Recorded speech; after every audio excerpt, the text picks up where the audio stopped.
How's it going, folks? Brian Cusco here at Triple B. I'm sure most of you that follow ball pythons remember the moment that you first saw the Stormtrooper ball python. I know I did. It started out as a white snake, started getting more black, and now I think it's all black. So that was produced by JD Constriction, Mr. John Dague, who is our guest today on Triple B TV. Yes, that's what you're watching. John was a really great guy to talk to, and well, here, I'll just let you watch. You're watching Triple B TV. You stay white here, I'll be white-black.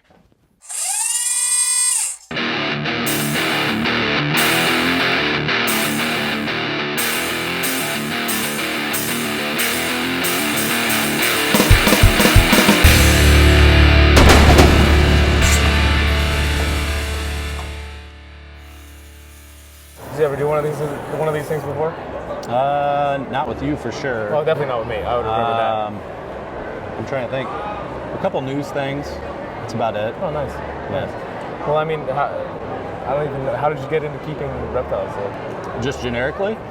So a buddy of mine was big into ball pythons. He had never owned one. He had a pet sand boa, and he drugged me to a pet store and made me hold my first ball python. I'm sitting there shaking because I'm terrified of snakes. And the pet store, they would give him a deal if he would buy 3. Well, he only wanted 2. So somehow he magically conned me into taking home the 3rd ball python. And so I remember that first feeding, like my hands shaking, feeding it the frozen thawed wrap pup. And lo and behold, a month later, I'm calling around trying to find the best looking Axanthic I can find because I saw one online. It just spoke to me, and ended up finding the best looking example I'd ever seen hunting around at Snakekeeper, actually. Contacted them directly, had a buddy's wife actually house sit to be able to be there when the snake showed up, and then had my very first Axanthic as my second snake. At the time, like $3,500. So people thought I was nuts, crazy, all that fun stuff back then, 2003. And then from there, it just like blew up, basically. I had luckily gotten a female as the first animal, just thinking, well, if I want to breed someday, maybe I can.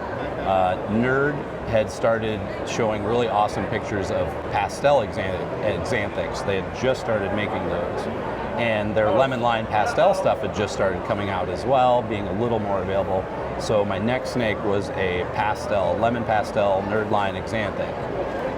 And then basically from there, ended up getting more and more stuff. So then it just started building from there. Started getting more stuff, more Axanthic things. My first pairing was that pastel to that Axanthic, and a crazy thing happened. I hatched out an Axanthic female. So I don't know if you're familiar with parthogenesis. Of course. Yeah. Yep. So it ended up being a parthenogenetic clone of mom. So that was interesting. I didn't know that. I thought, oh, it's my pastel het all of a sudden, stuff like that. Read it out, wasn't. But basically I had pastel het Axanthics in my very first breeding, which was very cool back in 06, 07. In 08, we ended up producing our very first pastel Axanthic, which I was totally jazzed about. We'd still gotten some other codoms that I mixed in and whatnot, was trying to mix in. And then in 2012, actually, we made our first Firefly Axanthic. And so it basically kind of snowballed all from that initial holding the ball python, shaking, scared, buddy of mine dragging me to the pet store, and turned into... And you went straight to Axanthic. You saw that you liked Axanthic, yep. you stuck with it and bred Axanthics until like you are the guy that's known for producing high quality Axanthic stuff. Yeah, so basically looking at the very first Axanthic, it was something I was super passionate about. It was a struggle in the beginning, and what I mean by that is there's so many cool combos out there, especially back that time frame, 03 to 2010, anywhere in between. There was a lot of very cool combos, and every once in a while I would get, I'd be like, oh, I'm gonna start a new project, and then I'd get my mind back and I'd be like, why did I do that? I'm not gonna mix it with Axanthic.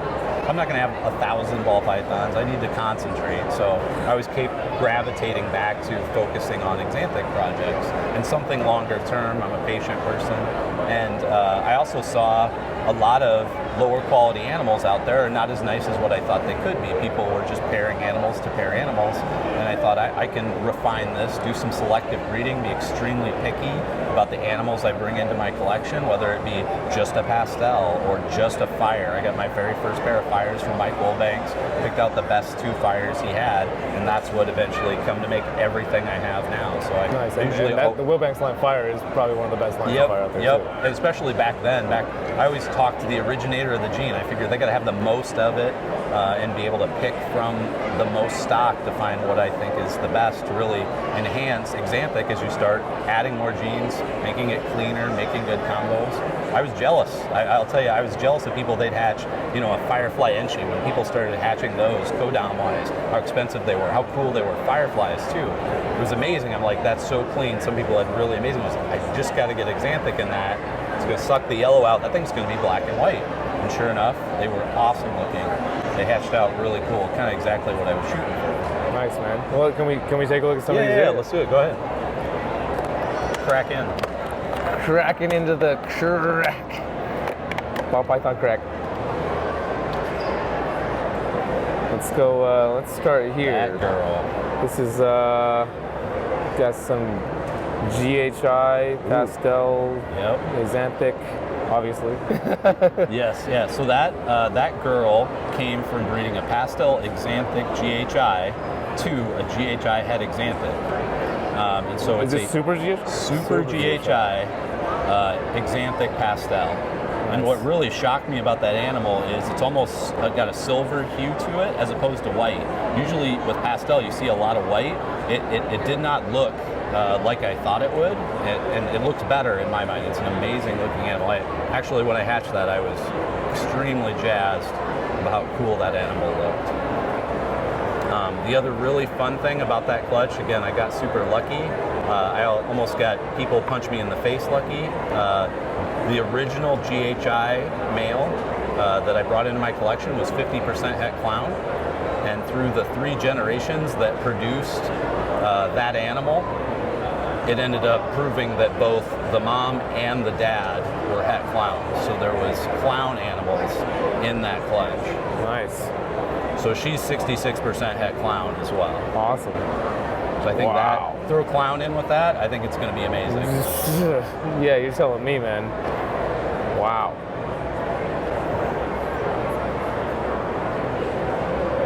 And here, I think I went straight for my favorite one first. Yeah, I tried to pick ones people were oogling at the table and that I think are really cool. So Firefly Axanthics was one of the things that I hatched out that I fell in love with, and I was actually tormented about Enchi. VPI Enchi Axanthics had kind of been done. I thought there were some really cool Enchi combos. I had gotten a beautiful Enchi girl directly from VPI at one point in my career, and I went, I don't want to do Enchi. I don't need another codom to mix in and start from scratch. Everything I start from scratch. And I gave up on it, and then I started to see some of the stuff keep coming out, and I was like, I gotta bring Enchi back. So this animal's a Firefly Enchi Axanthic. And after starting to hatch a few of these, we've hatched a couple the past 2 years. It's honestly one of my favorites. It looks amazingly black and white as a baby, and it actually ages extremely well. At most, like a cream type color, where the white is and the blacks hold their color, they just age super duper well. So I've been really happy with how Enchi with Axanthic combos has cleaned things up and just made it awesome. Yeah, this is kind of blowing me away here. The blacks and white, the stark black and white that you're getting out of these things is just incredible. You cross compare the two of them, the really dirty kind of look of that animal in aberrant pattern, and then the clean cut Enchi Firefly Axanthic, I thought was kind of cool. I like it both ways. Nice. How you doing over there? He looks good at least.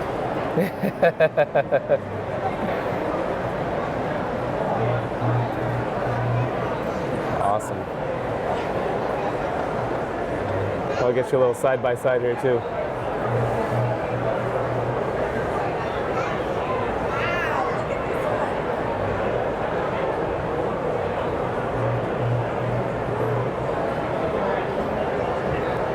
gorgeous, man. Thank you.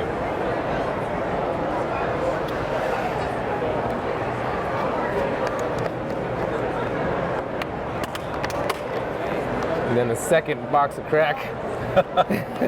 Cocaine, kind of looks a little like cocaine. Okay, let's start. Well, it's tough to say where to start. Let's start here. Yeah, I would start with that guy. So this guy is again Firefly mixed with Leopard.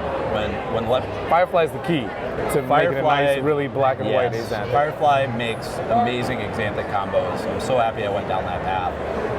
When you start talking Superfly and adding anything else, it's actually kind of interesting. When I walk around the show and look at animals, I'm sucking the color out of everything I look at to think, hey, will that look good in Axanthic or not? And it's a guess. Sometimes you don't really know how it's going to react. Firefly was one of those where I'm like, God, I really hope that bright yellow turns to white. Right. This combo then is that starting recipe of Firefly, Axanthic, and then Leopard. When Leopard came out, it was, again, one of those pattern mutations that I thought, God, when you're working with a really awesome color mutation like Axanthicism, where you have kind of a narrow palette of your silvers, your grays, your blacks, your whites, pattern mutations, that's what you got to start pulling in and making the most out of. So my original Leopard male came from Pete Call, and it was 100% het pied. And what's ironic is, again, selective breeding, I'm picking the best looking animals, and some people would say, hey, het clowns tend to look a little nicer than regular normals. Well, maybe that's why that gene carried through with the GHI stuff. With Leopard, I think it's the same thing. When you have a Leopard het pied versus a regular Leopard, I tend to believe the more aberrant pattern animals are actually het pied. That makes sense. Well, there was a while there where people thought that all leopards were het pied, right? Right, exactly. So, Firefly mixed with Leopard, mixed with Axanthic is this guy right here. And based on that original founding male being het pied, I've actually found that some of my Leopards, or even some of their offspring, will come out with train tracks, and I'm like, well, that's probably het pied, or some of the Leopards are. So I've actually proven some of them to be het pied as well, and been playing with that. Very cool. Very cool. And then we got this little dude over here for comparison. This is crazy. I didn't realize, I didn't think I just saw the head. The head is very much... Yeah, it's almost still white. Yeah, still white, and then the rest of it is obviously very black. What is that going on? So this is a historical story. I'll start way back at the beginning of time. In the beginning, with Snakekeeper line Axanthics, Dan and Colette had kind of diverged a little bit. They would tell this story much better than I would at the Snakekeeper, but they had Axanthic animals that they would call charcoal line that were very dark or would turn very dark, and they had regular looking Axanthics as well. And also Greg Graziani, I believe, had animals that did the same kind of thing. Every once in a while there'd be a really dark variant and there'd be a light variant, and he'd call those like dark phase or light phase Axanthics. Understanding the genetics behind how they get reproduced or how they come in isn't really well understood right now. The Stormtrooper, which a lot of people are familiar with, and being a really bright white animal early on, got darker. That's that same kind of charcoal, I've called it darkness, like the Dave Chappelle show, darkness. Charlie Murphy. Charlie Murphy. And other playful names, just because these animals, and not very often does it happen, or have I or anyone else really figured it out, they turn really, really dark. That animal you're holding started off really black and white, like the other Firefly Leopard Axanthic we got really? here. As a baby, yep. And just through a few sheds, Has gotten that dark. Oh. And there are breeders. I'm not actively working at trying to figure out how to make that very reproducible. There are breeders like Savage Constrictors trying to mix dark to dark animals. I believe Greg Graziani's done it or is doing it. And try and consistently reproduce that super dark Axanthic look, because that, man, with a hide or with something else like that is just going to look stellar.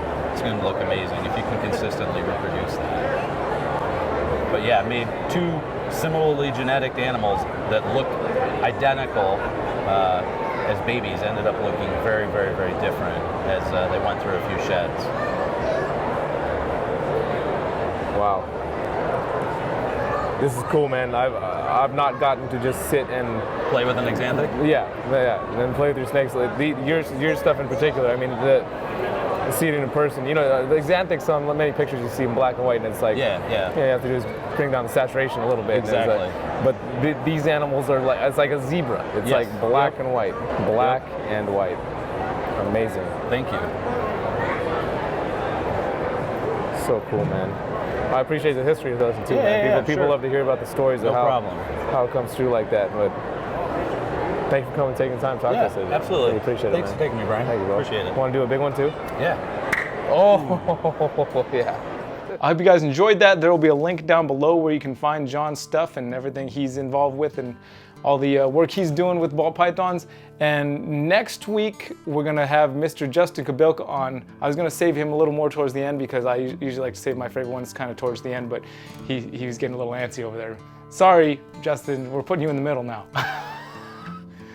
Until then, you've been watching Triple B TV. Y'all take care.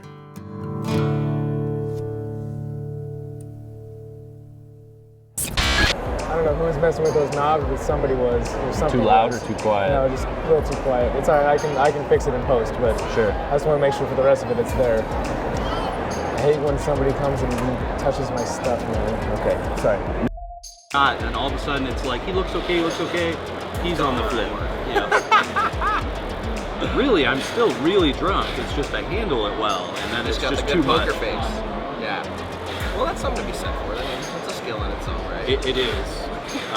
Probably for the authorities more so than your friends. For sure, for sure. It's definitely a negative for your friends. Yeah, and that backfires in that scenario.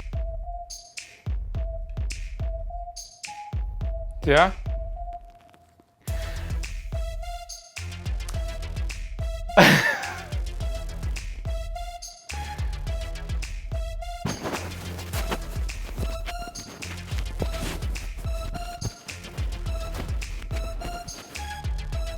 Out of this world, dude. Seriously. Yeah, my hope is to make like a Dalmatian someday. You know what I mean? Yeah. Yellow belly. Start out all white and then just slowly get spots like a cow or something. Yep. This yellow belly, spot nose, like all that. I think it'll be close to a Dalmatian. You see some of Justin's stuff all speckled and stuff like that. I look at that, I'm like, ooh, just add pastel and Axanthic. I think we got it. It's killer, man. You did a great job. Favorite type of interviews, man. I don't have to like. I was afraid I was talking too much. No. For my personal taste, I don't like to have to drag information out of people. Okay. Like just ask a couple questions and you're ready to flow with it. That's All right. That's the best thing for me.